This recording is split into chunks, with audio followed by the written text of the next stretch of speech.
All right. Good morning or good afternoon, everyone. Thanks for joining. So today we have Dr. Venkatesh Venkataramanan and talking about measuring cyber physical resilience, especially on modeling, formulation, and analysis.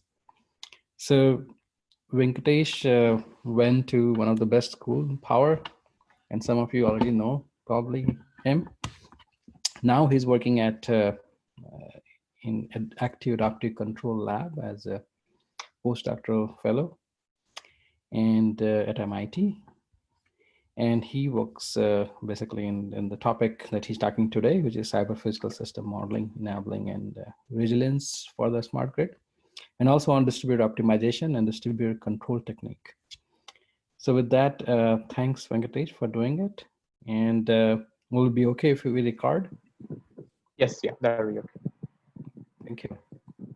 So it's all yours. Go ahead. Thank you so much for the introduction, Dr. Srivastava. And good morning, everyone on the West Coast. I'm so happy to be here and talk to you about this topic. I think some of you may already know me. I graduated from Washington State, and as Dr. Anurag told you, now I'm at MIT. Just jumping into the topic right away, here, I'm going to share my screen.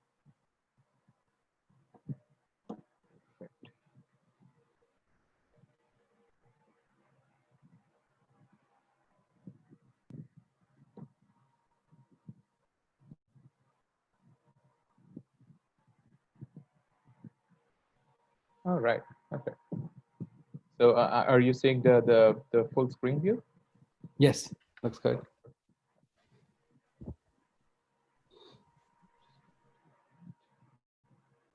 So this is the introduction. I think the slide is pretty much self-explanatory at this point. So this is the outline of the talk that I'm going to be giving today. So initially, we will start off with some motivation of the problem and then the problem description. I'll talk a little bit about, so 1/3 of the talk will be about cyber physical system modeling and why is it hard.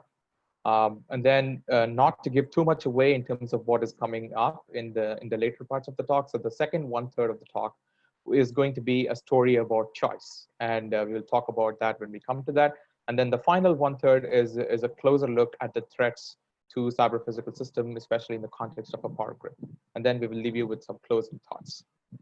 So before we jump into the problem formulation and all that, I just want to ensure that everybody is comfortable with Zoom and is actually and I want to make this an interactive session as much as possible. So if you can see on your Zoom, and I think you're still sharing, I'm still sharing my screen, so you should be able to see this. So if everybody could click yes or raise your hand if you have a question. Just go ahead and click yes right now, just to see how many of you are actually paying attention. I see one. You have to open your participant. Oh, there we go. There's plenty more on the chats. All right. So so use the chat window to ask your questions. Use the yes buttons here. Raise your hand. Grab my attention in any way if you have any questions, and I'm hopeful that this would be a great session. Talking quickly about my talk today, this is going to be mainly about high impact, low frequency events. And those are the events that we are most concerned about when it comes to resilience, right? And this graph here, this is from a DOE NERC collaboration that talks about what is the likelihood certain things can happen and what are the consequences of those things. So when you have a very likely thing, like such as an attacker randomly probing your network, some random system compromise, things like these DOS attacks, these are sort of low-level, high-frequency events that the power grid operators are, by this time, they are very well capable of just handling these very spookily. But then things get more and more interesting when you get to the second level here, which is the directed cyber attacks. And then that leads to more structure. So I'm going to take a pointer here. So when you go into the directed cyber attacks, when you have a more structured, intelligent attacker, at this point you have your organized crime, you have your competitors, you have hacktivists, like people that are trying to compromise you. At this point, then there are more bigger consequences for that because there's more concentrated DDoS attacks that can bring down your service for a significant amount of time. There might be data corruption, but then there is a significant spike to the next level, which is more the level that I think most of us are most concerned about, which is when top level nation states or terrorists or there's a trusted insider attacks. And at this point, then you open yourself to threats like sophisticated injection and then poison data, and then you lose confidence in your system. So this is what happens when this is what happens when you have when you have very significant and when you have more sophisticated attacks on your power grid. So this is what we are facing up with.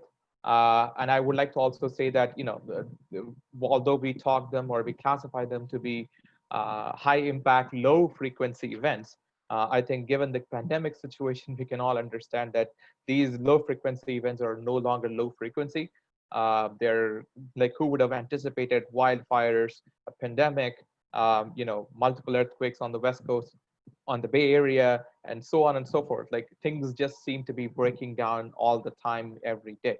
So we have to come up to we have to face the reality that these are no longer low frequency events. These are high impact, medium frequency events that we need to concern ourselves with during operation right now. So moving on. Especially in terms of the cyber physical nature of the grid, which is what this talk is most focused about. There have been sort of very significant malware that have been out there that have been majorly reported. So I think the most famous one was Stuxnet in 2010, and that's sort of the godfather of it all. That was what actually started the notion that nation states can compromise other nation states using purely a cyber attack. And then you have the HAVEX attacks, which was just focused around Europe, that compromised industrial control systems. Black Energy is the 2015 Ukraine attack. IronGate was a man-in-the-middle compromising malware, which fortunately did not make it out into the public. It was detected very early on, but then the malware exists. Indestroyer is it was a very interesting case, because Indestroyer, for people who don't know, is the main malware that was used in the 2016 Ukraine attack. So while Black Energy was still sort of unsophisticated, like it was based on traditional IT vulnerabilities, like things you would have in Microsoft Word, regular Windows vulnerabilities. Indestroyer was a specific crafted piece of malware, and it is supposed to be the first piece of malware that was actually crafted only for the power grid. So that represents a watershed moment right there. And then Triton is again the next iteration that was also in compromising ICS controllers and Siemens controllers and other controllers, and having a huge impact on the power grid in terms of its physical infrastructure. So all of the device or all of the malware that you see on the timeline here have all created an impact on the power grid in terms of a physical impact. So that is the problem. The next question comes as to why do we need resilience, or why is the keyword resilience also in the topic, right? So in that case, I would like to leave you with two thoughts. If there's two thoughts that you want to take away from this talk, I think these are the two things that you have to take away. So the security of any system can never be perfect, right? So it must always be weighed across, or there's a pros and cons, there's a trade-off between the security and other things and other priorities, such as speed, flexibility, and ease of use. And this is inherently true for no matter what system you're trying to protect. And this is by Linus Torvalds, and he's the author, he's the creator of Linux, and his software is basically the backbone of the internet as we know today. So we have to take these words very seriously, and then we also have to think about the trade-offs when we are thinking about security in any means or form. The other thing that I wanted to leave you with is this sort of Latin phrase that's very popular, or is becoming very popular. I'm going to use a very bad pronunciation of Latin here, I assume, but I think the sentiment would carry across. It's just quis custodio ipsos custodes. So what that actually means is, who will guard the guardians? So if you are deploying more and more high impact or high complex secure systems, that just means that there is more and more potential for that system to be also compromised. So that you also have to weigh the pros and cons of that when you're thinking about upgrading your security systems to ensure that you always have to keep in mind that the secure systems can themselves be compromised. So those are the two main thoughts, and that's why we need resilience. So when we cannot secure a system for any time, like any security system cannot be perfect, and then even if you do manage to create a secure system, that system can also be compromised. So eventually, you're left at a point where you have to ensure your system is resilient rather than secure 100% of the time. So we have to consider the question of what exactly is cyber-physical resilience, right? And the answer is nobody knows yet for sure. This is a slide that I always use, which is that based on a literature survey, this is like at least 41 different definitions of cyber-physical or cyber resilience that exist out in the literature. And then it keeps growing every day. There's things being added every day. So nobody knows yet for sure what resilience is. There are some thoughts out there. So also, since we are trying to protect a complete holistic cyber physical systems, there are notions of resilience from the power grid. There are notions of resilience from the cyber communication infrastructure. There is notion of resilience from the control systems. So there are notions of resilience from all of these different domains, and then we are trying to put all of those notions together to create the cyber physical resilience that we need to ensure the systems will always operate even in terms of failure. So on the graph to your left here, you would see a very famous or very familiar looking graph that will tell you what resilience is, which is you have a system that is operating in a normal condition, and then you have a disruptive event which creates a significant degradation in the system's operation, and then you're slowly recovering from it, from the disruption, and then you finally at some point reach either a degraded operation state, which might be here, or you might actually reach back to your original operating condition. And the ability of the system to recover, which is the ability to the system to come back to this point, and also the ability of the system to recover within a specific amount of time, those are usually the indicators of resilience that people are usually using at this point. But then these are not, this is not just one definition of resilience, and then there might be other definitions of resilience that we might move towards. But there is one thing that is clear, that we do need the cyber physical resilience.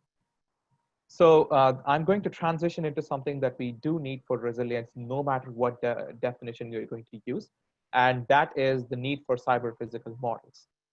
So the cyber and physical systems, especially in terms of the power grid, the physical systems is completely based on machines, and the cyber system is the supporting communication architecture and the computational architecture that is responsible for the smooth functioning of all of these machines connected together in a synchronous manner.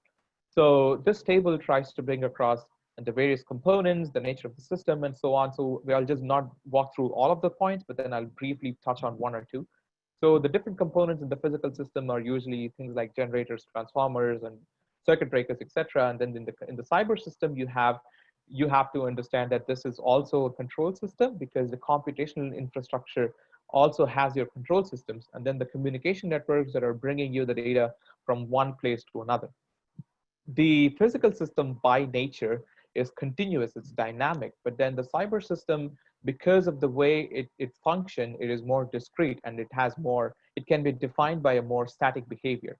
So again, the table itself is going to tell you a lot more about what are the differences between the physical and cyber system, but the point that I'm trying to put across is that the two systems are fundamentally very different, and we need very different modeling paradigms to actually understand how these two systems work together, and how do we ensure that the combined cyber physical system be resilient.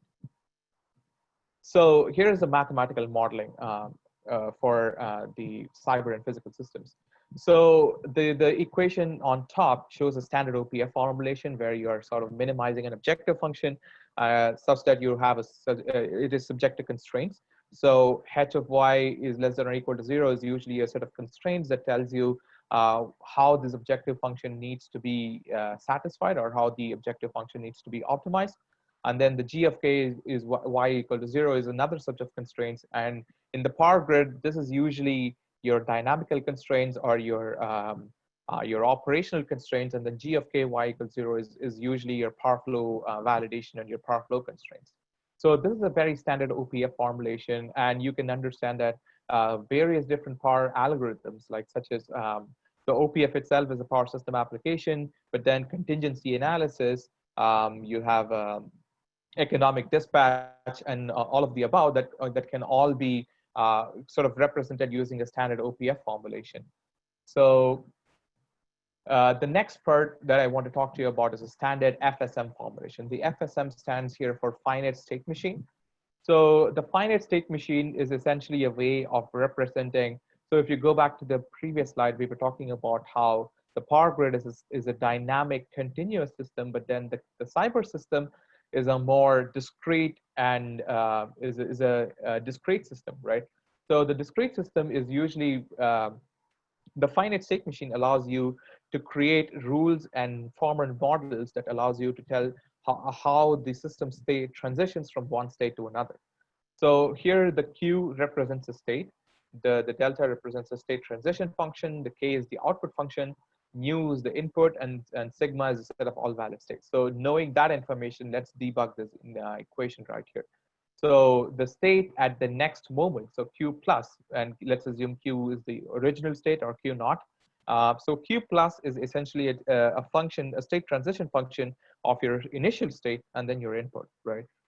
And then your final output is essentially a formulation of your output function, which is then has your original starting state, and your input, and then it is the whole thing exists within a set of valid states. So this is a standard FSM formulation that tells you how you can model the power system communication, or for that matter, any sort of discrete events that can happen in the cyber physical system. So just by looking at the equation, you can understand that the way that two form systems are actually a model in sort of a traditional way is very, very different. And then the challenge is to try and put those together. So I believe there is a couple of questions. Okay, so I think Sanjeev's question is, how does FSM interact with OPF? And how does cyber physical resilience definition differ from cyber and physical independent definition in terms of fundamental principle, metrics, and measures? Perfect. So just to address the first question, how does the FSM interact with OPF? That is a very good question that we'll be talking about in the next couple of slides. And to address Sanjeev's question, which is that how does the cyber physical resilience definition differ from the individual system definitions? It does not have to differ. So cyber resilience can just mean, so resilience in general is a single concept, right? It means how can your system operate in terms of, in the face of failures? How does the degraded operation work? How quickly can you recover? And what are your mitigation mechanisms? And what can you do to make your system more resilient in terms of failures? So in terms of cyber resilience, physical resilience, and a combined cyber physical resilience, I don't think the notions of resilience need to differ. So that means that the fundamental definitions do not need to differ. But in terms of metrics and measures, they are very, very, very different. And I think we will see more on that as we go through this talk. And I think Hongda's question here is difference between Q and sigma. So Q is essentially the state. So you can consider this to be a packet that is essentially, I'd say, one node in your communication network. And then the sigma is the set of all valid states. So that tells you where, what are the all possible locations where that packet can travel to. So this is the set of all valid states, and I think this is the one particular initial starting state that you're considering. So I hope that answers your question, Hongda. Thank you, perfect. Gary, keep the questions coming. So just to move on, so now that we've seen how the traditional modeling approaches for both the physical system and the communication system work, let's talk about what needs to change. So the approaches that I presented in the slide before are solid and reliable, right? So these approaches have been around for hundreds of years. They provide you an excellent platform to build on. But then the questions arise when you try to put more of these systems together. So we are only talking about cyber and physical systems, but then what happens when you superimpose more and more systems on top?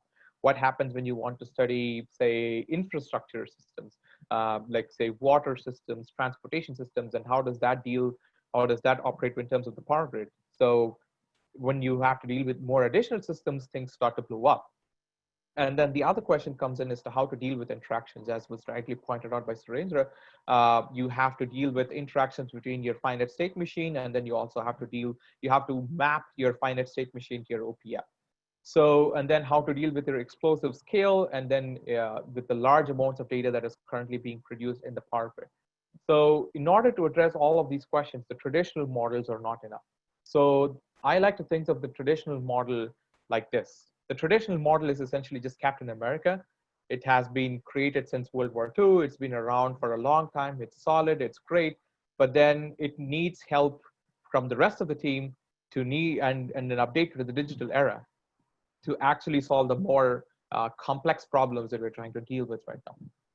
So one of the ways in which we can deal with the problem of mapping your OPF on your finite state machine, or in general, mapping your physical and your cyber system, is to do a topology mapping. So there exist other methods of which I'm not going to go into detail here.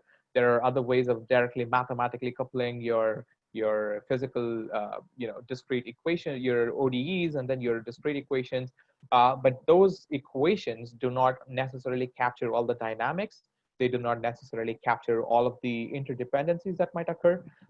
So one of the ways, or one of the compromises that people have sort of accepted, amongst others, is to create a topology mapping between your physical and your cyber system, and then use that as a starting point and then build on top of that. So the physical system, as you can see on the left here, is sort of a one-line complicated physical diagram. But then all of the points can be mapped on to different cyber or communication nodes. And then these communication nodes by themselves have some interlinking communication, and then they also talk to the control center where all the computation that takes place. And then the computation unit sends back control signals or reference signals back to your power grid to ensure that the things happen, or you react to certain things as you're supposed to. So this is one of the ways in which we can interlink your physical and communication or cyber systems. So to talk more in detail about how exactly this can be achieved, I am going to present you a very sort of proof of concept type model for the power system and the cyber modeling. So the cyber model needs to incorporate two key properties, right? One is the interdependencies between the systems, and then the range of impact from an attack or from an event from the physical system. So what we do is we model the topologies of both the cyber and the communication system as graphs. But then the power system graph is essentially a graph minor of the communication graph. So we consider that the communication graph to be much more bigger in terms of scale to the power graph. And then we use that bigger graph and then use the power system graph as a graph minor.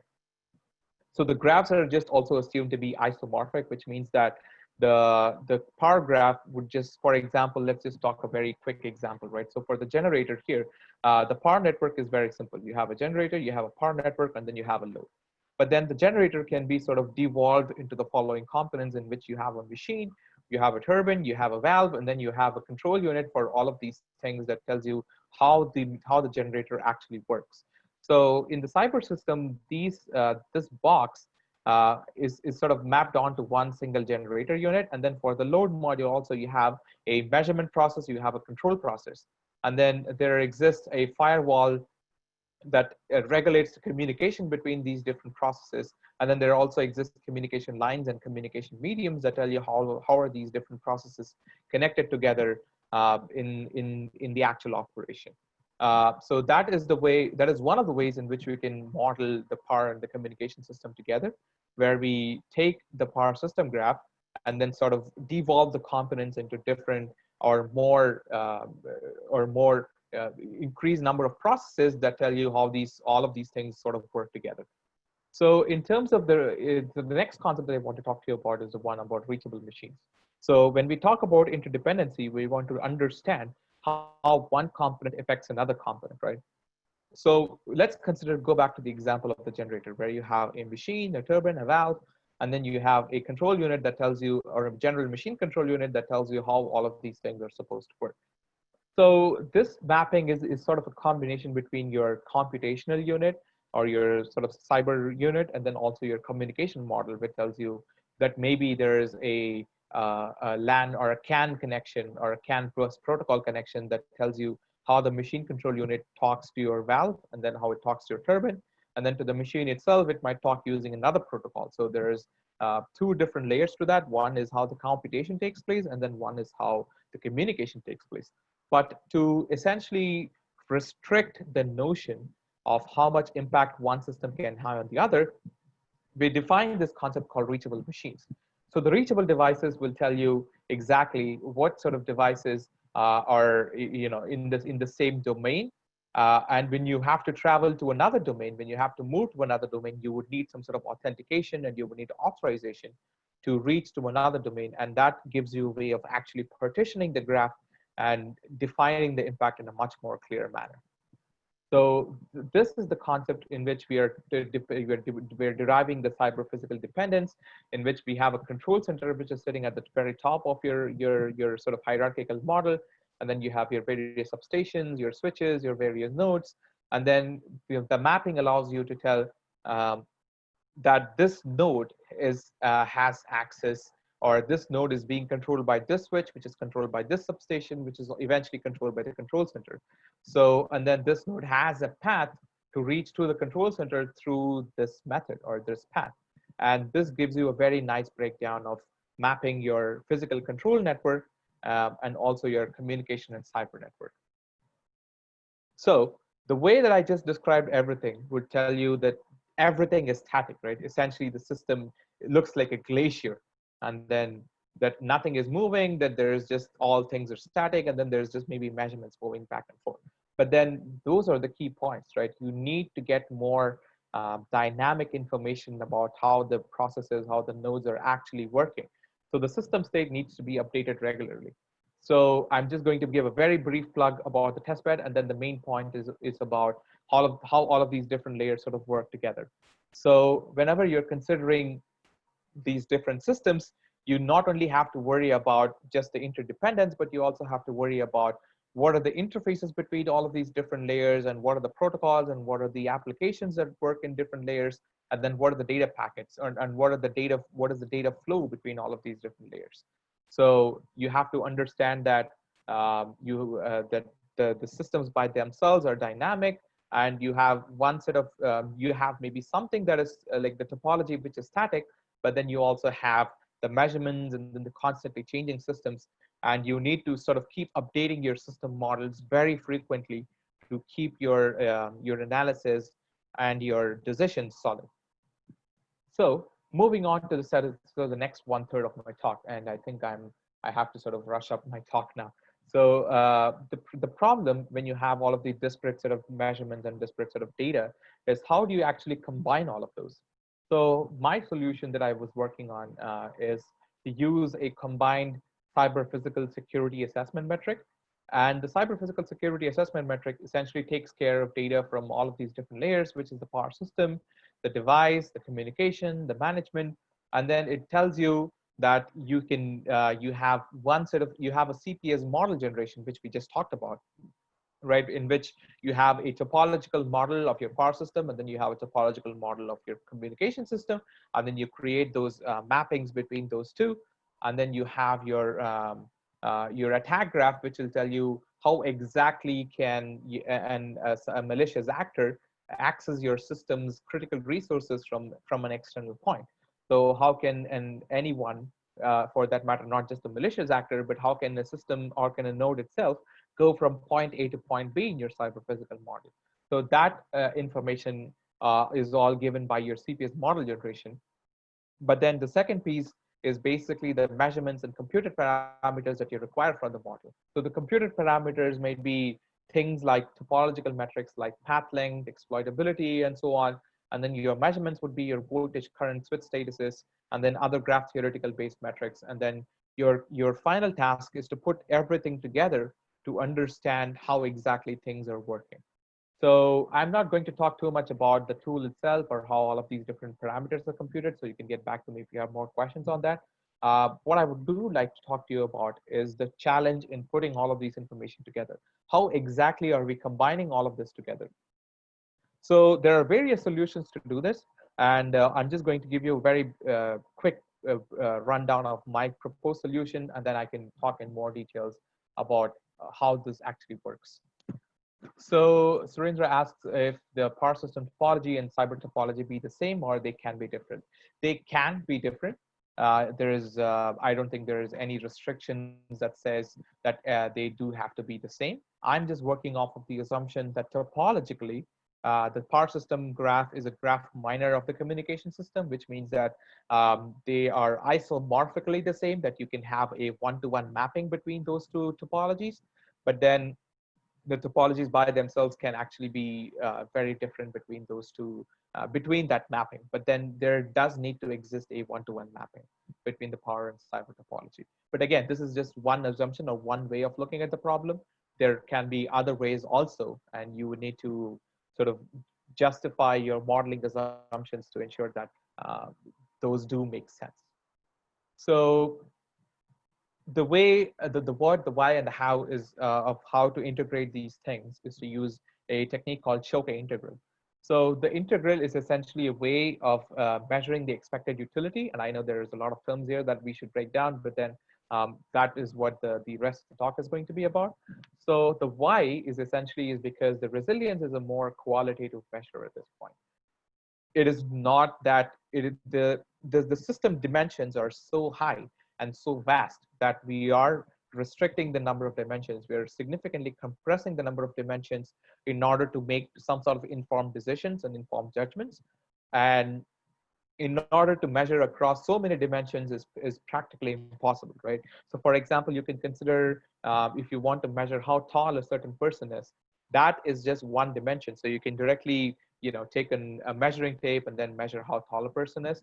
So that would be just a measurement at one dimension. But then you can understand just in the physical system that there are, just in the physical power grid, there are so many dimensions. But then when you superimpose the cyber and communication elements, and then when you also try to put all of these interactions together, that means that there's just so many dimensions that the resilience does not, it cannot be a quantitative measure. It needs to be some sort of a qualitative measure. And then once we understand that it is a qualitative measure, then the second preference, the second choice comes as to when, how exactly can we define the resilience? And again, there is a lot of subjectivity that goes into that. There are preferences and definitions that vary across different systems. So we have to take all of that into consideration. So the how is essentially what we're going to do, or going to talk about. How do we understand which factor contributes, and then how do we define how these interactions work? So I'm just going to step back a little bit and not talk about my problem or the way that I'm doing it, but then talk about the problem in general. So let's consider a very simple formalization of the problem, right? So you want to maximize a certain objective function. And then the certain objective function that you see here, so there's a number of states x, and then there's a given weight w. And then you have to ensure that your weights are greater than 0, obviously. And then we also want to ensure that the weights all add up to 1. So when the weights all add up to 1, and then considering that your system at a given particular snapshot is not changing, you want to ensure that you want to maximize this particular objective function.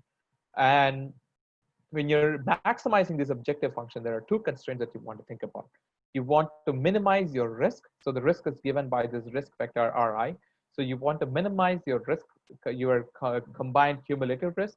And then you also want to maximize your combined cumulative R return. So the return is the payoff. And then you want to, given all of these constraints, you want to find this vector W that tells you how exactly we can measure, or how exactly we can qualitatively measure the resilience. So this is a very simple formalization of the problem. So there are a number of existing techniques that are already out there that does this. And then there's also techniques in different domains that also does this, especially in talking about the sort of very simple formalization that we looked at. So some of the techniques are just, the first one, very obviously, is this payoff-based strategies, right? So this can be considered somewhat like a naive approach, where you just take, for example, let's assume you have a voltage control problem. Your first naive approach would be to just add or inject more reactive power into the system. And that would be a way in which you have a direct correlation. You have a voltage problem, you can inject reactive power, and then we'll give you a payoff. So there can be a sort of rule-based payoff strategy that can work in this case. And then there can be methods involving more stochastic processes. And then there are more intelligent techniques like genetic algorithms, rule-based expert systems, neural network support vector machines, and these are essentially classification and pattern techniques, right? So for example, if we can observe and tell you that in the previous 100 instances when I have a problem, I've done this particular step and then I've solved the problem using that particular control. So that was going to give you, so the neural networks and the support vector machines are going to give you the ways in which you can identify a control action, and that will give you the expected payoff. So these are some of the existing techniques. But then these techniques are not always right. So when you learn from examples, there is always a chance that you're overfitting for the data, that you might be overcompensating. So the power grid is an excellent example for that. The power grid is sort of over designed to the point where there are so many redundancies that it is very hard to actually make the grid fail, that it needs significant events that the operator has not foreseen, and only that would ensure that there is a significant problem with the power grid. And also what it does is it ignores the relationships between the characteristics. So if you want to consider a cyber physical system, you are essentially boiling down or simplifying the problem so much that then a higher risk usually implies some sort of higher return. So this is like a very risky payoff strategy. For example, if you do see a voltage collapse scenario, you'll be tempted to push more and more reactive power, and then even though that there might be a chance that things will break, that might also give you a higher return. So, these sort of relationships in which the subtle relationships are not brought across in these existing techniques. And then you also have to assume more precise data. So, so these are some of the drawbacks that can be, that are available in the traditional approach. So what we're actually doing is we're looking for a more novel approach, and something that can sort of take into account the inconsistencies and the irrationalities that is being brought in when you try to model a lot of systems together. So the first thing that I want to talk to you about is there are multiple ways in which we can frame this problem. So one of the other techniques that can be done is something called MGA, which stands for modeling to generate alternatives. So this is an optimization technique that tells you not exactly how to optimize, but then it tells you this is the restricted solution space, and that this restricted solution space will allow you to make more intelligent decisions. So again, there are multiple ways in which we can do or take control actions.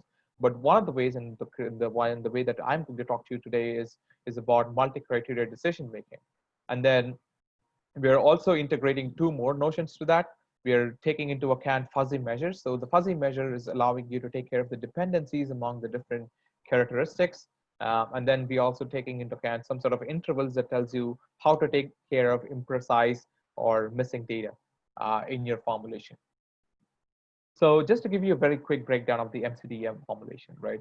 So what we are actually trying to do is we are trying to take care of multi-dimensional alternatives to select the most optimal one for a given situation. So in this case, which would be for a given scenario, you want to make the best control action possible.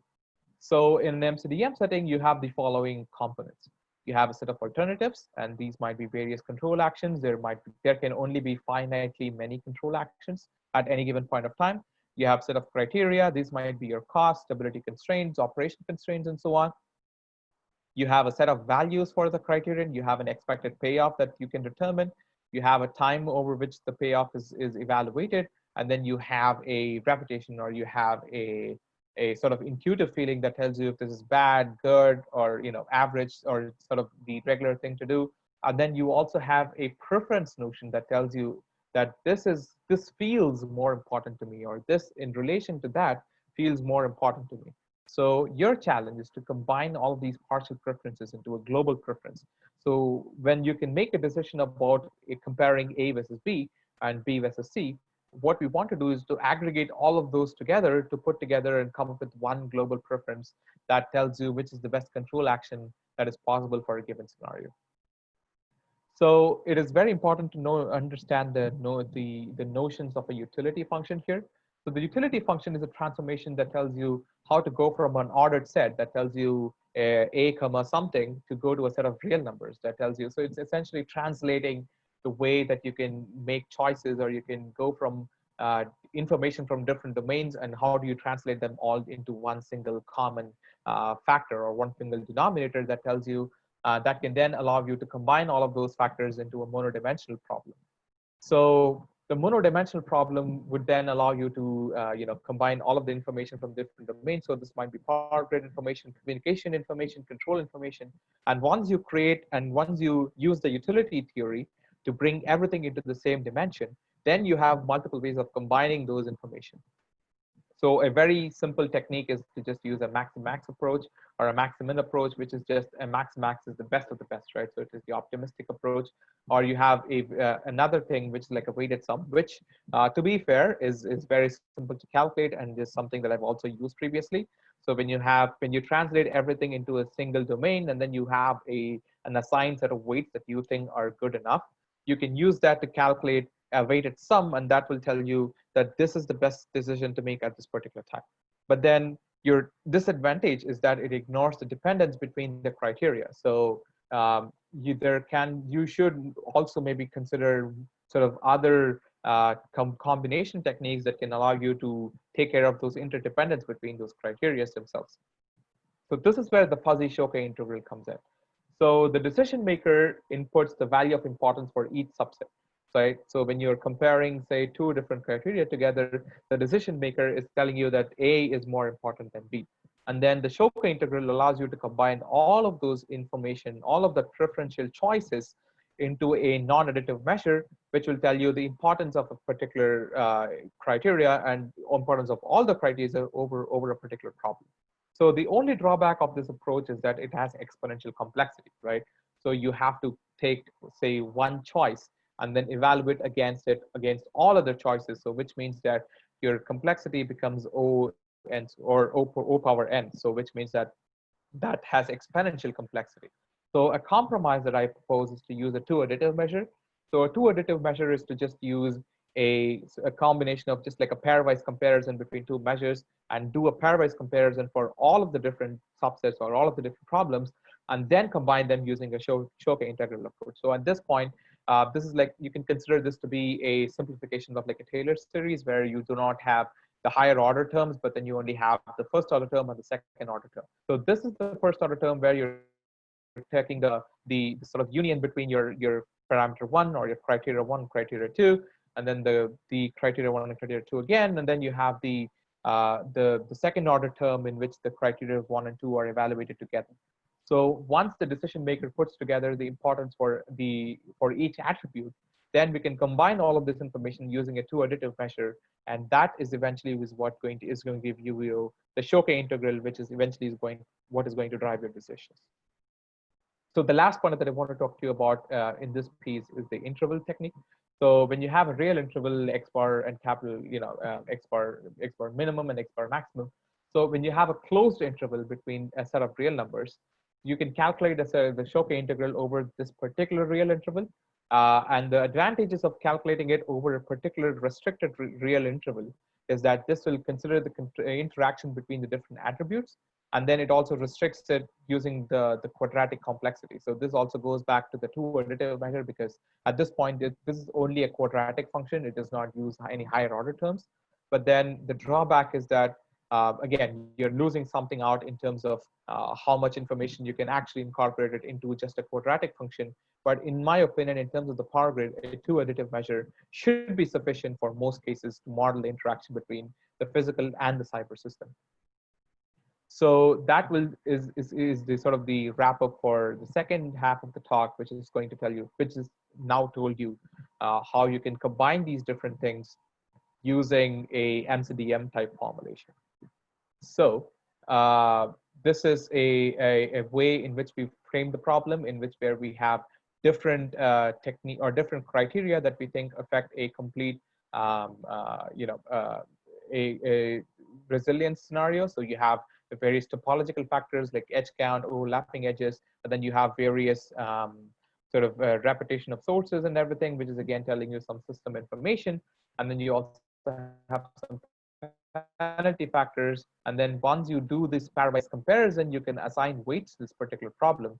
And then when you use an interaction index that tells you how exactly these are interacting between the different factors, the Shoke integral gives you a way of just combining all of these different factors and your preferences into a single resilience value.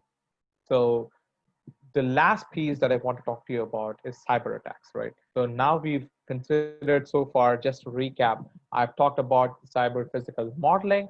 I've talked about ways in which the cyber physical modeling is very difficult to combine information from different pieces. And then I've given you a way or an MCDM formulation that tells you how exactly to combine information from this complicated cyber physical model. So the last piece that I want to talk to you about are cyber attacks. So what exactly is an attack, right? So especially in terms of the power grid, it can actually sometimes seem that things look very outdated. They're legacy things, right? Like you just have people calling up, you have people opening up phishing emails, you have people taking USBs from parking lots and plugging them into your systems. So it might feel that there needs to be more education, and I completely agree. But then we also see that there is a growing threat of cyber attacks. And then the sophistication that is required to do more difficult attacks has been growing. And it has been increasing across the different times, and it has been increasing, and it will start increasing even in the future also. So we have to talk about the cyber physical system triad, the CIA triad. Essentially, the CIA stands for confidentiality, integrity, and availability. So this is a way in which you can understand what impacts can a cyber attack actually have. So in terms of a SCADA system, typically, we consider that the confidentiality has a low impact. Like we don't really care if some attacker is monitoring your system, but then if the attacker is either changing something, which is an integrity attack, or if the availability is affected, like meaning you lost visibility over a particular section of your system, that means your availability will also have a much higher impact on your operator.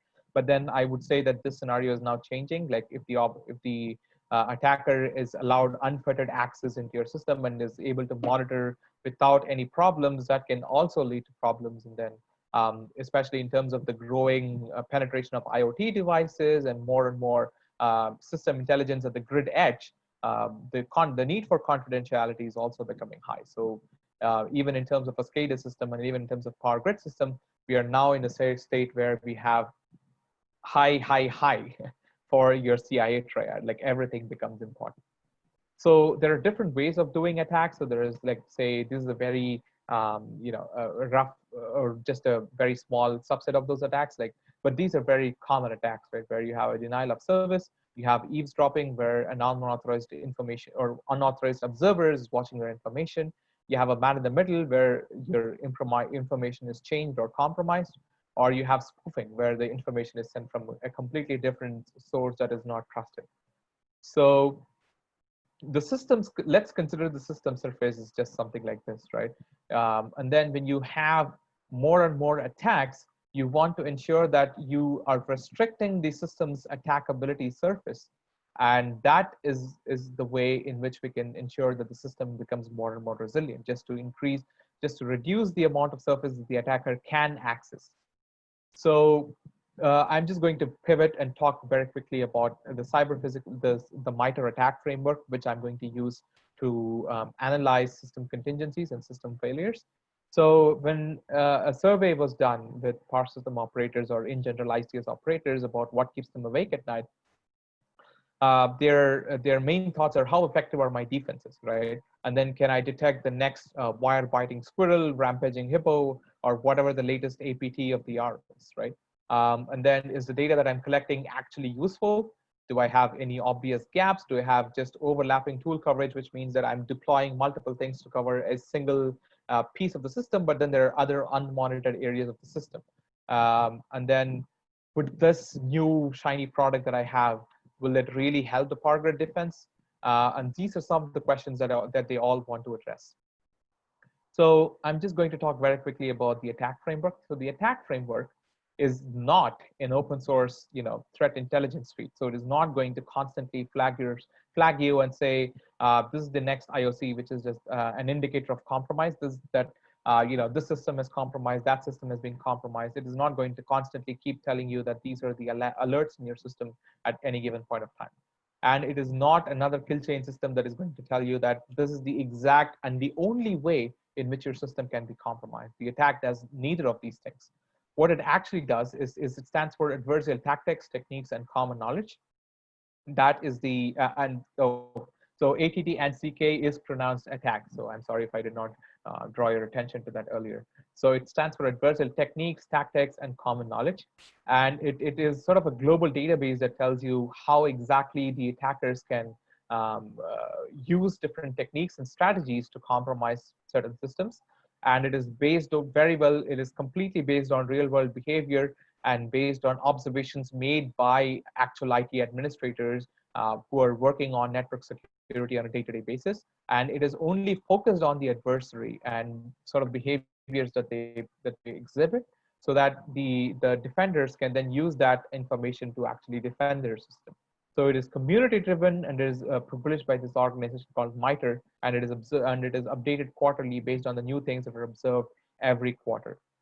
So I'm sorry, the attack framework is sort of not legible, or it is not completely visible in this slide. But then I would encourage you to just Google MITRE attack, and then you'll have this extremely large table that tells you that these are the various techniques, and then these are the ways in which the tactics that are used to achieve these techniques, through which a cyber attack can actually happen, right? In the interest of time, I'm just not going to go through the details completely. So yeah, this is a cyber kill chain, and this is sort of the baseline model that people have used for a long time to talk about the various steps of a cyber attack, right? You have a reconnaissance phase, you have a weaponization phase, you have a delivery phase, exploit, control, execute, and maintain, right? And then the MITRE attack is telling you what are the different techniques that can be used to actually do these different things. Like for example, in the delivery and maintain phase, you have initial access, execution, privilege escalation, defense evasion, and then finally lateral movement, and then command and control. So again, I'm not going to talk too much in detail about what is a technique.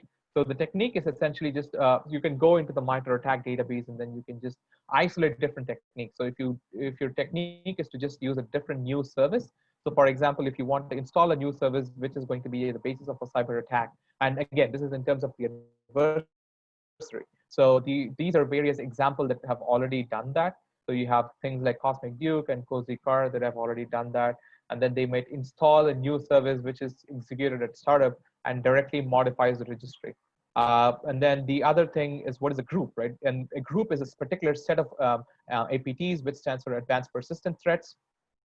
And you can use various softwares that tells you again that these are the group of software that are coming under the sort of advanced persistent threat. And for this advanced persistent threat is to happen, this group has repeatedly compromised the DMC, for example, right? So you can APT28 is a very specific example that is a threat group that has allegedly attributed to the Russian government, and then they compromised the DNC's committee in April 2016. The final thing is to again use a different set of software, and then when you use a different set of softwares, you also have a description of what the software does, what are the different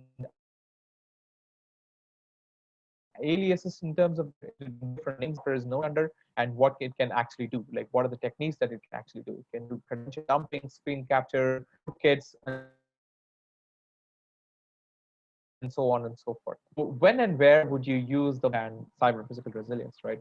So there can be three application areas. One is and analytics. The second one is usage in evaluation tools, and the third one is measuring your defense and how is your defense responding.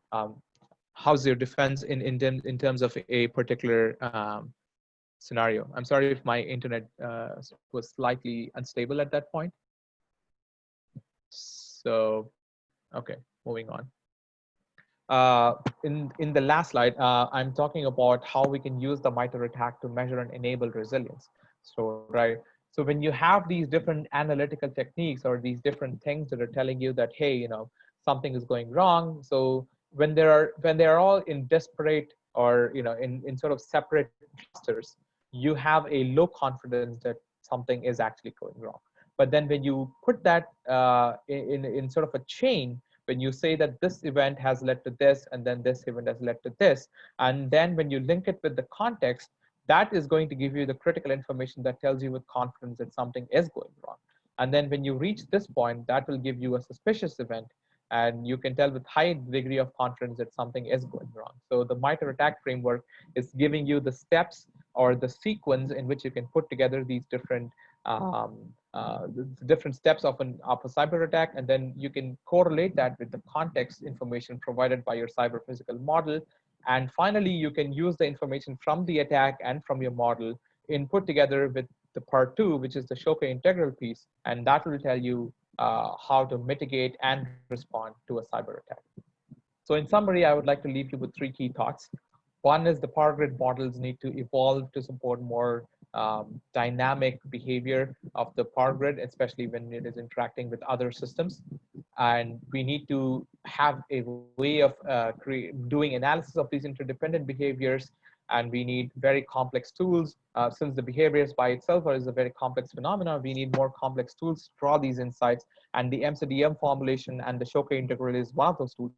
And finally, when we are facing with cyber attacks, we don't have to reinvent the wheel. Just call for your IT help. They have been dealing with cyber attacks since the 1990s, and they have come up with this very nice framework that tells you what exactly goes behind the cyber attack and what are the different steps. And your job is to put together the sequence of cyber attacks with your contextual information, and that will give you a way of protecting your system and making it resilient against cyber attacks. And thank you so much for your time. I'm Thank open you. for any questions. Yeah, so I think, Venkatesh, there's one question. Okay. Limitation of CPS model generation. I think you did not answer that. Oh, right. That's a good question. So there are limitations to the CPS model generation, right? So by the nature of itself, any complex interdynamical system model cannot be an all-encompassing model. So you have to pick and choose your battles, and the topological method is just one of the ways in which this can be done. But then there are limitations. You cannot capture all the dynamics. You have to make choices as to what is important to you and what is important to your application. Thank you. I think you did answer all the other questions. Maybe we can wait for a minute. And if anyone else has a question, please ask. So I think the question is cyber attack analysis in terms of data visualization is like outlier. So I'm not sure I am understanding your question, right? So maybe if you can unmute and ask the question.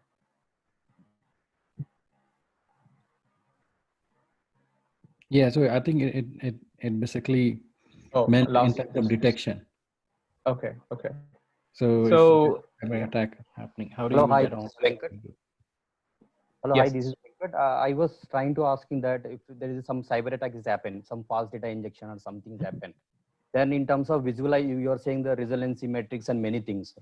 So is there any kind of data visualization where you can get some kind of, the attack vector identification, something like, have you gone through or have you done some kind of work on that similar lines? So what was the last part again? The error vector identification? Yeah, no, that cyber the data false data vector identification, false data. Oh, sure. Yes, I have not personally done something on on those lines, and to be honest with you, I don't completely believe that you can detect everything also. So your detection capabilities are sort of a function of your monitoring capabilities, right? So just to go back to the attack framework. So I think at this point, the power grid has these separate clusters of information that tell you, something is going wrong and so on and so forth. And then the mathematical models, or the way the mathematical models are put together, is telling you that this specific vector is the way to compromise a particular application. But then it is very hard, to come up with that particular vector that allows you to compromise a particular application without prior knowledge. And then even if the attack was to happen, it would be very hard to detect it without putting together the analytic chain and the context together. So yeah, I don't know if that answers your question, but I think my best answer is that that is essentially one technique or the mathematical technique to detect attacks based on a theoretical formulation, but I don't know if it actually works in practice. Okay, thank you very much. Yeah, thanks, Venkatesh, again. I think we are 2 minutes over the time, but that's good. And everyone was engaged till end. Thanks again for doing it. Thank you so much. Yeah, it's been a great opportunity, and my only regret is I was not able to do it in person. So Thanks. All right, have a good day, everyone. thank you all. Bye. Thanks. Thank you.